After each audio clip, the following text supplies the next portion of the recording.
I never thought something as simple as posting online could nearly ruin my life. Back then, I had just started my OnlyFans page.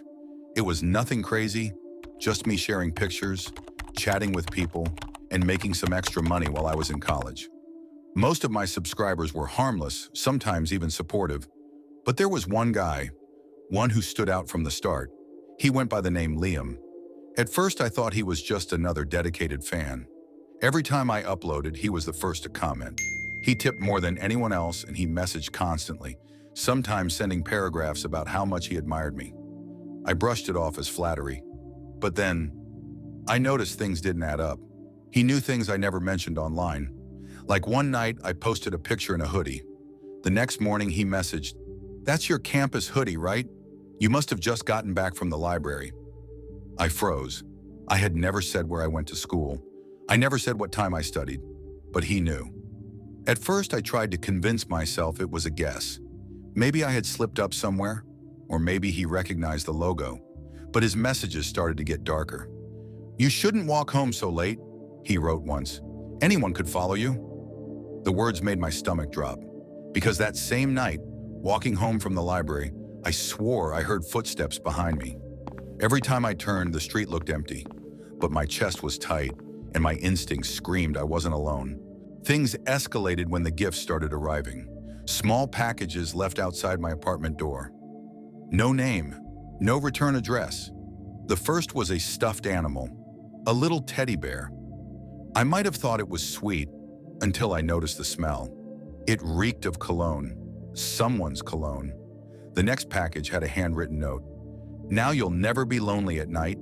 That's when I stopped sleeping properly. I kept my lights on, I double-checked my locks, but I couldn't shake the feeling of being watched. Even in my own apartment, I felt eyes on me. And then it happened. It was around 2 a.m. I was lying in bed scrolling on my phone when I heard it, faint, slow creaks from the hallway outside. I held my breath. My building was usually dead silent at night. Then came the unmistakable sound of a doorknob being tested. Someone was gently twisting mine, as if trying not to wake me. My blood ran cold. I grabbed my phone, called 911, and whispered into the receiver. While waiting for the operator, I heard it, footsteps retreating down the hall. By the time police arrived, the hallway was empty. They checked security cameras. That's when I finally saw his face, Liam. Not only had he found out where I lived, he had been renting the empty apartment directly across from mine. For weeks, maybe months, he'd been living right there, just a few feet away, watching me every time I stepped outside. The cops arrested him that night. They found photos of me on his laptop, photos he had taken through my own window. They even found notes planning to make me his for real. I'll never forget the officer's words as he closed his notebook. "You're lucky you called when you did. Another night, and this could have ended very differently." To this day, I don't sleep without triple-checking my locks. And even though Liam's behind bars, every creak at night makes me wonder, what if the next one finds me too? When I first made my OnlyFans account, I promised myself I'd never blur the line between online and real life. I told myself, no meetups, no exceptions. But temptation is a dangerous thing, especially when the money looks too good to ignore. It started with a subscriber named Chris. He wasn't like the others. Most guys spammed me with weird requests, but Chris, he was charming, respectful. He tipped big, never demanded anything extreme, and even asked about my day like he actually cared. Over time, I started to feel comfortable with him. One night, after weeks of chatting, he messaged, "I'll pay you $2,000 if we can meet up for just one dinner. No strings attached." I stared at the screen for what felt like hours. I needed the money. Rent was overdue, my job hours had been cut, and $2,000 was more than I made in a month. Against every instinct I had, I agreed. We met at a quiet restaurant on the edge of town. Chris looked normal enough. Clean cut, friendly smile, maybe late 30s. The kind of guy you wouldn't look twice at in public. He was polite through dinner, never crossing a line.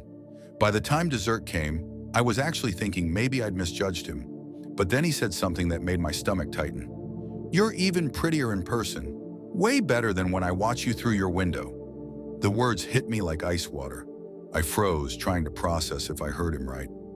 He chuckled at my expression, then leaned in and whispered, "You should really close your curtains more." I forced a laugh, pretending I wasn't terrified. My hands trembled as I set my fork down. All I wanted was to get out of there. But Chris noticed. His smile faded, and he said, "Don't leave. You owe me more than just dinner." The way his voice changed, cold, commanding, sent chills down my spine. I excused myself, pretending I needed the bathroom. Once I was out of sight, I bolted for the back exit. My heart was pounding as I stumbled into the parking lot. That's when I realized he had followed me. Chris's footsteps grew louder as he called out, "Don't make me chase you!" I sprinted across the lot, fumbling with my phone, but he was faster. His hand brushed my arm just as I reached my car.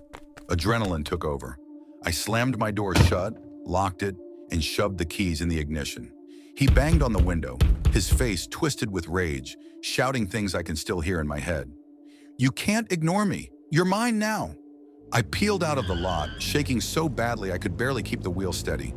My phone buzzed nonstop as messages poured in. All caps, threats, promises that he'd see me soon. I didn't go home that night. Instead, I drove to my sister's and stayed there for weeks. Later, I learned Chris had been lying about everything. His name, his job, even his picture. Police eventually traced him back to a string of harassment complaints from other women. I wish I could say I felt relief when I found out he wasn't who he claimed to be. But in a way, that's what makes it worse. Because I don't know who Chris really was, or if he's still out there, waiting for me to slip up again. I was doing a late-night live stream on OnlyFans, something I normally avoided, but money had been tight that month. I had my lights set up, music low in the background, and a steady stream of subscribers watching. Everything felt normal, until it didn't. In the middle of answering a fan's question, I noticed a new username pop up in the chat. "In your closet." At first, I thought it was just some troll trying to scare me. Happens all the time. But then they typed, "Red hoodie, black shorts, cute choice tonight." I froze. That was exactly what I was wearing. My stomach dropped, but I forced a laugh, brushing it off. "Nice guess," I said, but my voice cracked. The chat exploded with laughing emojis and compliments. But In Your Closet kept going. "Don't check the window. You'll scare me away." I felt my blood run cold. My apartment was on the second floor. Nobody should have been near my windows. I tried to end the stream casually, pretending my Wi-Fi was acting up. As soon as I hit end broadcast, I sat there in silence, straining my ears. That's when I heard it, a soft creak coming from my bedroom. I wasn't alone. Grabbing my phone, I tiptoed to the door, but before I could even reach it, a shadow moved in the hallway. My entire body locked up, and then he stepped out. A man, mid-30s maybe, dressed in all black, with a phone in his hand recording me. His smile was wide, unblinking, unnatural. "Finally," he whispered. "You look even better off camera." Panic surged through me. I bolted toward the kitchen, heart hammering, with him just a step behind.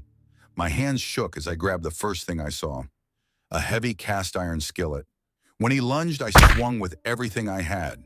The sound of metal connecting with bone echoed in my ears. He dropped to the floor, groaning. I didn't wait to see if he'd get up. I ran out the door screaming for help. Neighbors came pouring out, confused and half asleep. But when they saw him staggering out of my apartment, they called the police. He tried to run, but officers caught him just a block away. Later, I found out he had been following me online for months, piecing together my location through small details I'd let slip on stream. A street sign here, a landmark outside my window there. That night, he broke in before I even went live and sat in my closet waiting for the perfect moment. The scariest part? He wasn't even the only one watching me that night. Hundreds of people had tuned in, but none of them knew what was happening behind my screen. Now, I can't even go live without checking every lock, every corner, every shadow in my apartment, because I'll never forget the way he looked at me. Like I wasn't a person, just content he wanted to consume.